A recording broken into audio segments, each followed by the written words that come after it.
Hi hello namaste welcome back to my new vlog. ನನ್ನ ಹೊಸ ವ್ಲಾಗ್ಗೆ ಎಲ್ರಿಗೂ ಸ್ವಾಗತ ಸುಸ್ವಾಗತ. ನನ್ನ ಮಗಳು ಮತ್ತು ಮಗ ಕೂತ್ಕೊಂಡು ಟಿ ವಿ ನೋಡ್ತಿದ್ರು.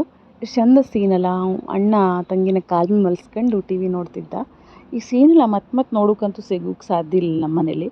ಅದಕ್ಕೆ ಚಂದ ಮಾಡಿ ಒಂದು ರೆಕಾರ್ಡ್ ಮಾಡ್ಕೊಂಡು ಇಟ್ಕೊಂಡೆ ನಾನು. ಎಲ್ಲರೂ ಹೆಂಗಿದ್ರಿ? ನಾವೆಲ್ಲರೂ ಆರಾಮಿದ್ರು, ನೀವು ಎಲ್ಲ ಆರಾಮಿದ್ರಿ ಅಂದ್ಕೊಂಡು ನಾನು ವ್ಲಾಗನ್ನು ಕಂಟಿನ್ಯೂ ಮಾಡ್ತಿದ್ದೆ. ಇದೊಂದು ಗುರುವಾರದ ದಿನ ಅಂತಲೇ ಹೇಳ್ಬೋದು. ದೇವಸ್ಥಾನಕ್ಕೆ ಹೋಗಬೇಕು ರಾಯರ ಮಠಕ್ಕೆ ಅಂತ ರೆಡಿಯಾಗಿ ಹೊರಟಿದ್ದೆ. ಫ್ರೆಂಡು ಮತ್ತು ನಾನು ಸೇರಿ ಹೋಗ್ತಿರೋದು. ಅವ್ರದ್ದೇ ಕಾರಲ್ಲಿ ಹೊರಟಿರೋದು. ಅವ್ರ ಕಾರ್ ನನಗೋಸ್ಕರ ಅಲ್ಲಿ ವೆಯ್ಟ್ ಮಾಡ್ತಿತ್ತು ರಸ್ತೆ ಹತ್ರ. ನನಗೆ ಒಂಚೂರು ಲೇಟ್ ಆಯಿತು. ಸೊ ರೆಡಿ ಆಗಿಬಿಟ್ಟು ನಡ್ಕೊಂಡು ಹೋಗ್ತಿದ್ದೆ ನಾನು. ವಾರದಿಂದ ನಾವು ಹೋಗುವ ಅಂದ್ಕೊಳ್ತಿದ್ವಿ 2 ಜನ. ದೇವಸ್ಥಾನಕ್ಕೆ ಹೋಗೋಕ್ಕೆ ಆಗ್ತಿರ್ಲಿಲ್ಲ. ಫೈನಲಿ ತಮಗೆ ಒಂದು ಕಡೆ ಹೋಗೋ ಕೆಲಸದೆ ಬರ್ತೀಯಾ ಅಂತ ಕೇಳ್ತು ಫ್ರೆಂಡು. ಅದಕ್ಕೆ ನಾನು ಹೊರಟೆ. ಬರಬೇಕಾದ್ರೆ ಬಸ್ಸಲ್ಲಾದರೂ ಬರುವ ಅಂತ. ಬಸ್ಸಲ್ಲಿ ನಾವು ಬರ್ತಿದ್ದರು. ಇಷ್ಟು ಬೇಗಂತೂ ಬಂದು ಮುಟ್ಟೋಕೆ ಆಗ್ತಿರ್ಲಿಲ್ಲ, ಲೇಟ್ ಆಗ್ತಿತ್ತು. 1 ಅವರ್ ಅಂತೂ ಬೇಕಿತ್ತು. ಗಾಡಿಯಲ್ಲಿ ಬಂದೋದಕ್ಕೆ ಒಂಚೂರು ಬೇಗನೆ ಬಂದುಬಿಟ್ರು. ಒಂದು 20 ಮಿನಿಟ್ಸಲ್ಲ ಹಂಗೆ ಬಂದುಬಿಟ್ರು. ಮನೆಯಿಂದನೇ ಕಾಯಿ ಎಲ್ಲ ತಗೊಂಡು ಬಂದಿದ್ದೆ ನಾನು. ಇವಾಗ ನಾವು ಬಂದಿರುವಂಥ ರಾಯರ ಮಠ ಹೆರವಟ್ಟದಲ್ಲಿರೋದು. ಸುಮಾರು ಜನ ಗೊತ್ತಿದೆ, ಸುಮಾರು ಜನ ಗೊತ್ತಿಲ್ಲ, ಅದಕ್ಕೆ ಹೇಳ್ತಿದ್ದೆ. ನಾನು ಈ ಫ್ರೆಂಡನ್ನು ತೋರಿಸಿಲ್ಲ ಯಾವುದು ನನ್ನ ಬ್ಲಾಗಲ್ಲಿ ಅಂದ್ಕೊಳತ್ತೆ. ನನ್ನ ಪ್ರೈಮರಿ ಫ್ರೆಂಡ್, ಹಳೆಯ ಫ್ರೆಂಡ್. ನನಗೆ 1-2-3 ಜನ ಅಷ್ಟೇ ಅನಿಸ್ತದೆ. ಮೊದಲೆಲ್ಲ ಹೀಗೆ ಸ್ವಲ್ಪ ಕಾಲಿಗಿರ್ತಿತ್ತು ದೇವಸ್ಥಾನ. ಈಗಂತೂ ಯಾವ ಗುರುವಾರನೇ ಹೋಗೋ ಕಾಲು ಹಾಕೋಕ್ಕೆ ಜಾಗ ಇರೋದಿಲ್ಲ ರಾಯರ ಮಠದಲ್ಲಿ. ಅಷ್ಟು ರಶ್ಶು ಅಂದರೆ ನಾವು ಒಂಚೂರು ಬೇಗನೆ ಕೂಡ ಮುಟ್ಟಿದ್ರು ಅಂತಲೇ ಹೇಳಬಹುದು. ಯಾಕಂದರೆ ಒಂದು 12 ಗಂಟೆ ಮುಂಚೆನೇ ನಾವು ರೀಚ್ ಆಗಿದ್ರಲ್ಲಿ. ಅದಕ್ಕೆ ಅಷ್ಟು ಜನ ಕಾಣ್ತಿರ್ಲಿಲ್ಲ. 12 ಗಂಟೆ ಮೇಲಂತೂ ಜನ ಬಂದೇ ಬರ್ತರು. ದೇವ್ರ ದರ್ಶನ ಮಾಡಿ ದೇವರಿಗೆ ಪ್ರದಕ್ಷಿಣೆ ಎಲ್ಲ ಹಾಕಿ ದೇವರಿಗೆ ಕಾಯೆಲ್ಲ ಒಡಿಸ್ಬಿಟ್ಟು ಅಲ್ಲಿಂದ ಹೊರಡಬೇಕಿತ್ತು ನಮಗೆ. ಫ್ರೆಂಡ್ ಮತ್ತು ಹಸ್ಬೆಂಡ್ಗೆ ಇನ್ನೊಂದು ಕಡೆ ಹೋಗೋ ಕೆಲಸ ಇತ್ತಂತೆ ಹೊನ್ನಾವರಲ್ಲೂ. ಅದಕ್ಕೆ ರಾಶಿ ಹೊತ್ತು ನಾವಲ್ಲಿ ಕೂತ್ಕೊಳ್ಳಿಲ್ಲ. ಇಲ್ಲಾಂದ್ರೆ ಟೈಮ್ ಇದ್ದರೆ ನಾವೊಂದು ಹಣ್ಕಾಯಿ ಮಾಡಿಸಿದ ಮೇಲೂ ಸ್ವಲ್ಪ ಹೊತ್ತಲ್ಲೇ ಕೂತ್ಕೊಳ್ತರು. ನಮಗೊಂಚೂರು ಖುಷಿ ಅನಿಸ್ತದೆ, ನೆಮ್ಮದಿ ಅನಿಸ್ತದೆ ದೇವಸ್ಥಾನ ಸ್ವಲ್ಪ ಹೊತ್ತು ಕೂತ್ಕೊಂಡ್ರೆ. ಬಟ್ ಅವತ್ತು ಅವ್ರಿಗೆ ಒಂಚೂರು ಕೆಲಸ ಇರೋದ್ರಿಂದ ನಾವು ಬೇಗನೆ ದೇವ್ರ ದರ್ಶನ ಮಾಡ್ಕೊಂಡು ಬೇಗನೆ ಹೊರಟ್ರಲ್ಲಿಂದ. 12-12:30 ಸುಮಾರಾಗಿತ್ತು. ಬಿಸಿಲು ಅಂದರೆ ಹಂಗಲ್ಲ, ಅಷ್ಟು ಬಿಸಿಲು ಸುಡ್ತಿತ್ತು. ಅದೇ ಮಾತಾಡ್ಕೊಳ್ತಾ ಬಂದರು ನಾವು. ನಡ್ಕೊಂಡು ಹೋಗೋದಿದ್ರೆ ಬೇಕಿತ್ತ ಈಗ ನಮಗೆ ಅಂತ. ನಮಗೆ ಹತ್ತಿರದಲ್ಲಿರುವಂಥ ರಾಯರ ಮಠ ಅಂದರೆ ಇದೆ, ಹೆರವಟ್ಟ ಮಠನೇ. ಇದಕ್ಕಿಂತ ಹತ್ತಿರದಲ್ಲಿ ನಮಗೆಲ್ಲೂ ರಾಯರ ಮಠ ಇಲ್ಲ ಬೇರೆ. ಕೋರ್ಟ್ ಹತ್ರ ನಾನು ಅವ್ರ ಹತ್ರ ಡ್ರಾಪ್ ಹಾಕ್ಸ್ಕೊಂಡೆ. ಅಲ್ಲಿಂದ ಅವರು ಹೊನ್ನಾವರ ಕಡೆ ಹೊರಟರು. ನನಗೆ ಅಲ್ಲಿ ಒಂಚೂರು ಟೇಲ್ರಿಂಗ್ ಮಟೀರಿಯಲ್ಸ್ ತಗೊಳ್ಳೋದು ಇತ್ತು ಕೆಲಸ. ಅಂಬಿಕಾ ಟೇಲ್ರಿಂಗ್ ಮಟೀರಿಯಲ್ ಶಾಪ್ ಇದೆಯಲ್ಲ, ಅಲ್ಲೇ ನಾನು ತಗೊಳ್ಳೋದು. ಒಂದಿಷ್ಟು ಐಟಮ್ ಇಲ್ಲೇ ಪರ್ಚೇಸ್ ಮಾಡ್ಕೊಂಡು ನಾನು ಇಲ್ಲಿಂದ ಹೊರಟೆ. ಐಟಮ್ ಎಲ್ಲ ತಗೊಂಡು ನಾನು ಅಲ್ಲಿಂದ ಬಸ್ ಸ್ಟ್ಯಾಂಡಿಗೆ ನಡ್ಕೊಂಡೇ ಹೋದ್ರಾಯ್ತು ಅಂತ ಮತ್ತು ರಿಕ್ಷಾ ಅಂತ ಮಾಡೋಕ್ಕೆ ಹೋಗಲಿಲ್ಲ.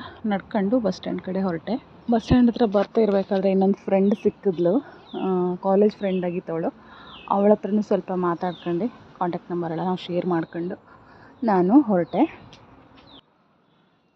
ದೇವರೇ ಬಸ್ ಇದ್ರೆ ಸಾಕಪ್ಪ, ಬಸ್ಸಲ್ಲೊಂದು ಸೀಟ್ ಇದ್ರೆ ಸಾಕಪ್ಪ ದೇವರೇ ರಾಯರೇ ಅಂತ ಬೇಡ್ಕೊಳ್ತಾ ಹೋದೆ. ಕಡೆ ಬೇಕಂದರೆ ಜನ ಕಡಿಮೆ ಇರ್ಬೋದು. ದೇವರೇ ನಮ್ಮ ಗೋಕರ್ಣ ರೂಟ್ ಹೋಗೋ ಕಡೆ ಮಾತ್ರ ಜನ ಫುಲ್ಲೇ. ಯಾವಾಗಲೂ ನಾನು ಎಷ್ಟೇ ಗಂಟೆಗೆ ಹೋಗಲಿ ಯಾವಾಗೂ ಜನ ರಾಶಿನೇ.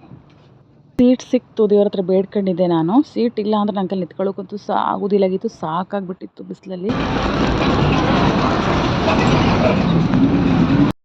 ಮನೆಗೆ ಬಂದ ತಕ್ಷಣ ನಮ್ಮ ಬಿಲ್ಲು ಎಷ್ಟು ಚಂದ ಮಾಡಿ ಕೂತ್ಕೊಂಡಿತ್ತು. ಅದ್ರದ್ದು ಕೂಡ ಹಾಗೆ ಒಂದು ಚಂದ ಕ್ಲಿಪ್ಪಿಂಗ್ ತಗೊಳ್ಳುವ ಅಂತ ಕ್ಲಿಪ್ಪಿಂಗ್ ತಗೊಂಡೆ. ನೋಡ್ಬೋದು ನೀವು, ಸುಂದ್ರಿ ಅದು ಎಷ್ಟು ಚಂದ ಕಾಣಿಸ್ತದೆ ಹೇಳಿ. ಮುಟ್ರೆ ಸಿಟ್ಟು ಬರ್ತದೆ, ಅದಕ್ಕೆ ಪಟಕ್ಕಂತ ಎದ್ಕೋಗ್ತದೆ. ಸಾವಕಾಶ ಹೋಗಿ ಮೆತ್ತಗೆ ಮಾತಾಡಿಸ್ತಿದ್ದೆ, ಚಂದ ವಿಡಿಯೋ ಬರಲಿ ಅದ್ರದ್ದು ಹೇಳಿ.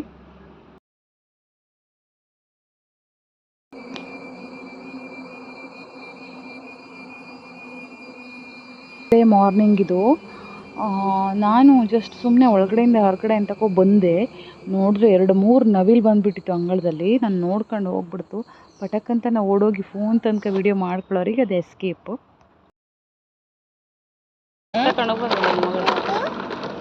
ಗೊಂಬೆಲ್ಲ ಹಾಕ್ಕೊಡ್ಬೇಕಲ್ಲ. ಇದಂತಂತ್ರಳ ಕ್ರ್ಯಾಬ್ ಕ್ರ್ಯಾಬ್ ನಿಂತು ಮಗ, ಇದು ನಿಂಗೆ ಕ್ರ್ಯಾಬ್.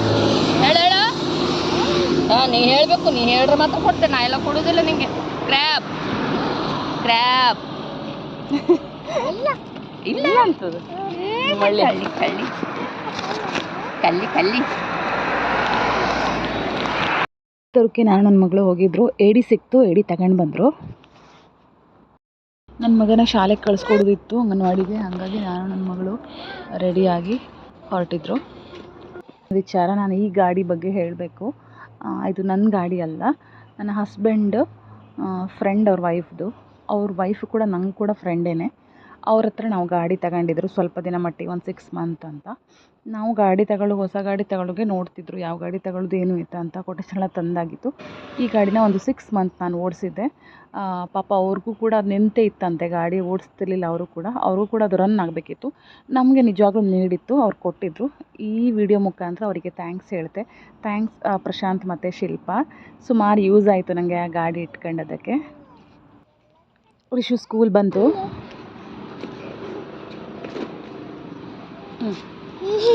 ಬಾಯ್ ಮಗಳೇ.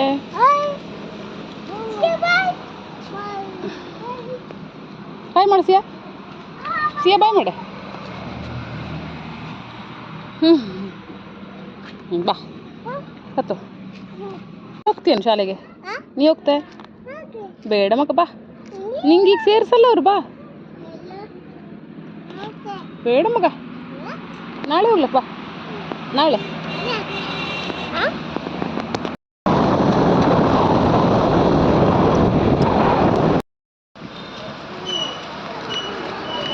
ರಿಷುನ ಶಾಲೆಗೆ ಕಳಿಸಿ ನಾನು ಸಿಯಾ ಮಾದನಗೇರಿ ಹೊರಟರು. ಸೂಪರ್ ಮಾರ್ಕೆಟ್ಗೆ ಹೋಗೋದಿತ್ತು, ಒಂಚೂರು ಕೆಲಸ ಇತ್ತು, ಒಂದು ಸ್ವಲ್ಪ ಐಟಮ್ ತಗೊಳ್ಳೋದಿತ್ತು, ಮತ್ತು ಸಿಯಾಗೆ ಚಾಕ್ಲೇಟ್ ಬೇಕಿತ್ತು. ಅದಕ್ಕೆ ನಾವು ಅಲ್ಲಿ ಹೋದ್ವಿ. ಚಾಕ್ಲೇಟ್ ತಗೊಳ್ವನಾ?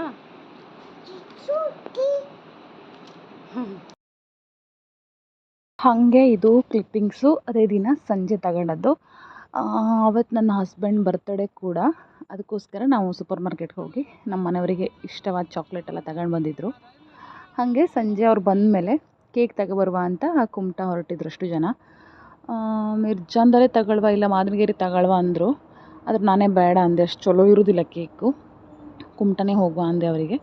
ಅದಕ್ಕೆ ಎಲ್ಲರೂ ಸೇರಿ ಅವರು ಸ್ಕೂಲಿಂದ ಬಂದಮೇಲೆ ಕಾರ್ ತಗೊಂಡು ಕುಮಟಾ ಹೊರಟಿದ್ರು ಕೇಕ್ ತಗೊಬರೋಕ್ಕೆ. ಮತ್ತೊಂದು 2-3 ಐಟಮ್ ತಗೊಳ್ಳೋದಿತ್ತು ಅವ್ರಿಗೂ ಕೂಡ, ಅದು ಕೆಲಸ ಮುಗ್ದಂಗೆ ಆಯಿತು ಅಂದ್ಕೊಂಡು 4 ಜನ ಮೆಡಿಕಲ್ ಶಾಪಿಗೆ ಬಂದಿದ್ರು. ಮಕ್ಕಳದ್ದು ಒಂದು ಸ್ವಲ್ಪ ಮೆಡಿಸಿನ್ ತಗೊಳ್ಳೋದಿತ್ತು ನಮಗೆ. ಸ್ಟೋರಿಗೆ ಒಂಚೂರು ಹೋಗೋದಿತ್ತು, ಅಲ್ಲೂ ಕೂಡ ಹೋಗಿ ಬಂದಾಯಿತು. ಮಳೆ ಬರೋ ಥರ ಇತ್ತು, ಅದಕ್ಕೆ ನಾನು ಛತ್ರಿ ತಗೊಂಡು ಹೊರಟೆ. ಮಳೆ ಬಂದುಬಿಟ್ಟೆ ಕಷ್ಟ ಅಂತ.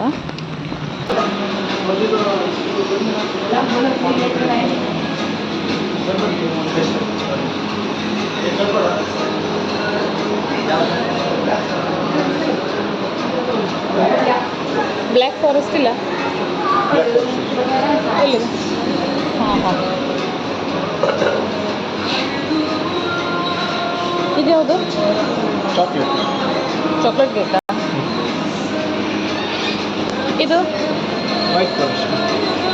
ಇದು ವೈಟ್, ಮತ್ತು ಇದು ಬ್ಲ್ಯಾಕ್ ಫಾರೆಸ್ಟ್. ಓಕೆ, ಇದು ಕೊಡಿ.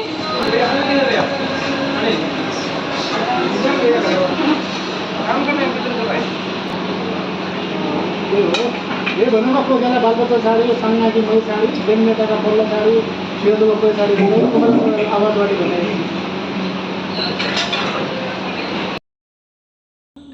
ಅವರೆಲ್ಲ ಕಾರಲ್ಲೇ ಕುಂತಿದ್ರು. ನಾನು ಒಬ್ಬಳೇ ಬಂದಿದ್ದೆ ಕೇಕ್ ತಗೊಂಡು ಹೋಗೋಕ್ಕೆ. ಮಳೆ ಸ್ವಲ್ಪ ಅನಿಸ್ದಂಗಿತ್ತು, ಛತ್ರಿ ತಗೊಂಡು ಬಂದಿದ್ದೆ. ಕೇಕ್ನು ತಗೊಂಡಾಯಿತು. ಈಗ ಮನೆ ಕಡೆ ಹೊರಡೋದು.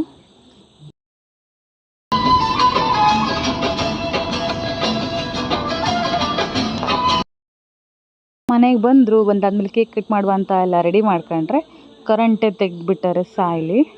ಮಕ್ಕಳಿಗೆ ಕೇಕ್ ಇಷ್ಟೊತ್ತಿಗೆ ಕಟ್ ಮಾಡುವೆ ಅನ್ಸೋಗ್ಬಿಟ್ಟದೆ. ಕಟ್ ಮಾಡುವ ಅಂತಿದ್ರು. ನಾನು ನನ್ನ ಹಸ್ಬೆಂಡ್ ಹತ್ರ ಹೇಳಿದೆ, ಸ್ವಲ್ಪ ವೇಟ್ ಮಾಡುವ, ಹೆಂಗೂ ಬರೋದು ಕರೆಂಟು, ಆಮೇಲೆ ಕಟ್ ಮಾಡುವ ಕತ್ಲೆಲೆ ಅಂತ. ಹಸ್ಬೆಂಡು ಇಲ್ಲ ಮಕ್ಕಳು ಪಾಪ ಕಾಯಿಸೋದು ಬೇಡ, ಕರೆಂಟ್ ಬರ್ದಿದ್ರಿಲ್ಲ, ಇದೇ ಲೈಟಲ್ಲಿ ಕಟ್ ಮಾಡಿ ಮುಗಿಸಾಕುವ ಅಂತ ಹೇಳಿದ್ರು. ಅದಕ್ಕೆ ಆಯಿತು ಅಂತ ಸ್ಟಾರ್ಟ್ ಮಾಡು. ಬರ್ತ್ಡೇ ಬಾಯ್ ಅಂಗಿನೂ ಹಾಕಲಿಲ್ಲ, ಬನಿಯನ್ನಲ್ಲೇ ಮುಗಿಸಾಕುವ ಅಂತಂದರು. ನೈಟ್ ಆದ್ರೂ ಒಂಥರ ಚೆಂದ ಬರ್ತಿತ್ತು ವಿಡಿಯೋ.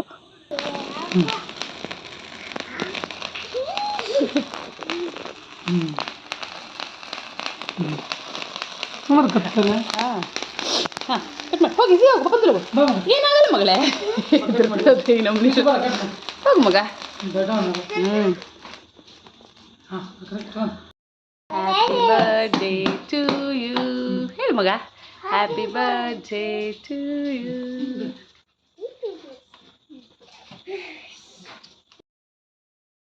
ಫೈನಲಿ ಕೇಕ್ ಕಟ್ ಮಾಡೋಷ್ಟ್ರಲ್ಲಿ ಕರೆಂಟ್ ಬಂತು. ಹಾಗೆ ನಾವೆಲ್ಲ ಕೇಕ್ ತಿಂದರು. ಕೇಕ್ ತಿಂದಾದ್ಮೇಲೆ ಊಟ ಕೂಡ ಪಾರ್ಸಲ್ ತಗೊಂಡು ಬಂದಿದ್ದರು ಆನ್ ದ ವೇ ಬರ್ತಾ. ರಿಷುಗೆ ತಂದೂರಿ ಇಷ್ಟ ಅಂದ್ಕೊಂಡು ಇವರು ಬಿರಿಯಾನಿ ಮತ್ತು ತಂದೂರಿ ತಗೊಬಂದಿದ್ರು. ಎಲ್ಲರೂ ಸೇರಿ ಊಟ ಮಾಡಿದ್ರು. ವ್ಲಾಗನ್ನು ಇಷ್ಟೇ ಸ್ಟಾಪ್ ಮಾಡಿದೆ. ನೆಕ್ಸ್ಟ್ ವ್ಲಾಗಲ್ಲಿ ಮತ್ತೆ ಸಿಗ್ತೆ ಅಂತ ಹೇಳ್ತಾ ಟೇಕ್ ಕೇರ್, ಬಾಯ್.